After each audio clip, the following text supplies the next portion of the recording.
ಕ್ಷತ್ರಿಯ ಕುವರ ಬರೆಯುವುದಕ್ಕೆ ಹೆಸರು ಸುದರ್ಶನ ಎನ್ನುವ ಹಾಗೆ ಈ ಗುರುಮಠದಲ್ಲಿ ವಿದ್ಯಾಭ್ಯಾಸವನ್ನು ಮಾಡುತ್ತಿದ್ದವ ನಾನು. ನನ್ನ ಮಿತ್ರರಾಗುವ ಇದ್ದಾನೆ ಸಿದ್ದು ಎನ್ನುವ ಹಾಗೆ. ಇಷ್ಟೊತ್ತಿಗೆ ಬರಬೇಕಿತ್ತು, ಎಲ್ಲಿ ಹೋದ? ಸಿದ್ದು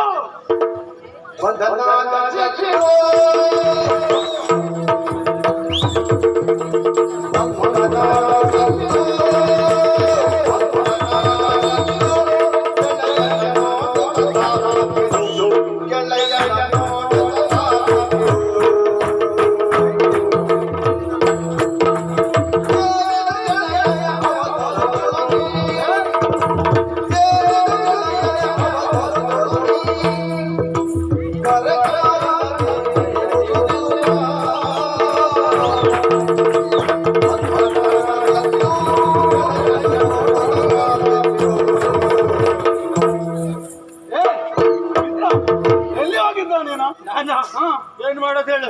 ನೀನ್ ಬೇಗ ಬಂದೆ. ಎಷ್ಟು ತಡ ಆಯ್ತು ನಿಂದು? ನಾನು ಬರ್ಲಿಕ್ಕೆ ಆಗುದಿಲ್ಲ. ನಿನ್ನನ್ನು ಎಲ್ಲೆಲ್ಲ ಹುಡುಕಿದ ನನ್ನ ಆರಾಧ್ಯತೆಯನ್ನು ಗುರುಮಠದ ಮೂಲೆ ಮೂಲೆಯಲ್ಲೆಲ್ಲ ಹುಡುಕಿದ. ಹೌದಾ? ನಾನು ನಿನ್ ಸಿಗ್ಲಿಲ್ವಾ? ಭೋಜನ ಶಾಲೆಯನ್ನು ಹುಡುಕಿದ. ಇಲ್ವಾ? ಸ್ವಲ್ಪ ತಡ ಇತ್ತು. ಯಾಕೆ? ನನ್ನ ಆರಾಧ್ಯ ದೇವ ಮಹಾಗಣಪತಿಯನ್ನು ಪೂಜಿಸಿ ಮಹಿಷಮರ್ದಿನಿ ಪಡೆದು ಆಶೀರ್ವಾದ ಪಡೆದು ನೀವು ಒಬ್ಬನೇ ಹೋದೆ? ಹೌದು. ನಾನು ಕರ್ಕೊಂಡು ಹೋಗ್ಲಿಲ್ಲ. ಮತ್ತೆ ಇಲ್ಲಿ ಕುಳಿತವರಿಗೆಲ್ಲ ಒಂದು ಆಶೀರ್ವಾದ ಪಡೆದು ಬರುತ್ತ ತಡ ಆಯ್ತು. ತಡ ಆಯ್ತಾ? ಹೌದು ಮಿತ್ರ. ಮಿತ್ರ, ಇವತ್ತು ನಿನ್ನ ಕರೆಯುವ ಉದ್ದೇಶ ಏನು ಅಂತ ಗೊತ್ತಾಗ್ಲಿಲ್ಲ. ಓ ಮಿತ್ರ, ಏನ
ಗೊತ್ತಾಗಲಿಲ್ಲ. ನಾವು ಈ ಗುರುಮಠಕ್ಕೆ ಬಂದು ಎಷ್ಟು ವರ್ಷವಾಯ್ತು ಹೇಳು? 12 ವರ್ಷ ಸಂದು ಹೋದವು ಅಲ್ವೇ? ಗುರುಗಳು ಕರೆದಾಡಿರುವಂತಹ ಮಾತು ಏನು? ಮಗು ಸುದರ್ಶನ, ನಿನ್ನ ವಿದ್ಯಾಭ್ಯಾಸ ಇಲ್ಲಿಗೆ ಪೂರ್ಣವಾಯಿತು, ನೀನಿನ್ನು ಪುರಕ್ಕೆ ಹೋಗಬಹುದು ಎನ್ನುವ ಹಾಗೆ ಗುರುಗಳಿಗೆ ಗುರುಗಾಣಿಕೆಯನ್ನು ಸಲ್ಲಿಸಿ ನನ್ನ ಪುರಕ್ಕೆ ಹೊರಟು ನಿಂತವ ನಾನು. ಹೌದು, ನನ್ನ ಪುರಕ್ಕೆ ನಾನು ಹೊರಟುತ್ತೇನೆ, ನಿನ್ನ ಪುರಕ್ಕೆ ನೀನು ಹೋಗ್ಬೇಕು. ಮಿತ್ರ, ಏನ್ ಹೇಳ? ಏಕೋ ನನಗೆ ಯಾರು ಇಲ್ವಾ? ಏನಾಯ್ತು? ಮುಂದೆ ಯಾರು? ಏನಾಯ್ತು?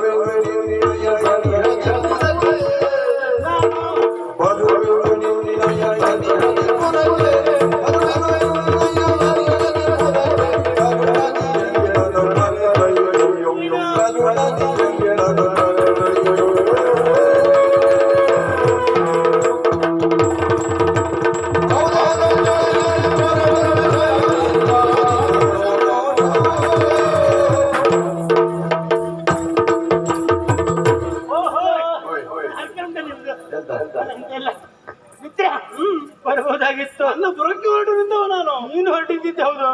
ನಾನು ಎಲ್ಲಂತ ಬರಲು ನನಗೆ ಯಾರು ಇಲ್ವಾ? ಹಿಂದೂ ಇಲ್ಲ, ಮುಂದು ಇಲ್ಲ, ಅಮ್ಮ ಇಲ್ಲ, ಅಪ್ಪ ಇಲ್ಲ, ಬಂಧು ಬಳಗರು ಯಾರು ಇಲ್ಲ. ಅದಕ್ಕಾಗಿ ನಾನು ಇಷ್ಟು ವರ್ಷ ಇಲ್ಲೇ ಇದ್ದಿದ್ದು. ಓಹೋ, ನಿನ್ ಜೊತೆಗೆ ಒಂದೊಂದು ತರಗತಿಯಲ್ಲಿ ಮೂರು ವರ್ಷ ಕೂತ್ಕೊಂಡಿದ್ದು. ಏನ್ ಮಾಡುವ? ಹಾಗಾಗಿ ನನ್ನ ಮಿತ್ರ ನೀನು ಅದೇ. ಹೌದಲ್ವಾ? ನಾನು ಒಂದೊಂದೇ ವರ್ಷ ಕೂತ್ಕೊಂಡಿದ್ದೆ. ಹೌದೌದು. ನೀನಾಗಲ್ಲ, ಒಂದೊಂದು ತರಗತಿಯಲ್ಲಿ ಮೂರು ವರ್ಷ. ಏನ್ ಮಾಡುದು ಮಿತ್ರ? ಚಿಂತೆ ಮಾಡಬೇಡ. ನಿನಗೆ ಅಪ್ಪ ಇಲ್ಲ, ಅಮ್ಮ ಇಲ್ಲ, ಅಮ್ಮ ಇಲ್ಲ, ಇಲ್ಲ, ತಮ್ಮ ಇಲ್ಲ, ಇಲ್ಲ, ಅಣ್ಣ ಇಲ್ಲ, ಇಲ್ಲ, ಮನೆ ಮಠ ಇಲ್ಲ, ಇಲ್ಲ. ಏನು ಹಾಗೆ ಚಿಂತೆ ಮಾಡಬೇಡ. ಈ ಸುದರ್ಶ ಇದ್ದಾನೆ, ನಮ್ಮ ಮನೆಗೆ ಬರ್ತೀಯ ನೀನು? ಖಂಡಿತವಾಗಿ ಬರ್ತೀನಿ ಮಿತ್ರ. ನನ್ನ ಜೊತೆಲಿ ಇರ್ತೀಯ? ಖಂಡಿತವಾಗಿ. ಹಾಗಾದ್ರೆ ದಯಕ್ಕೆ ಹೋಗುವ.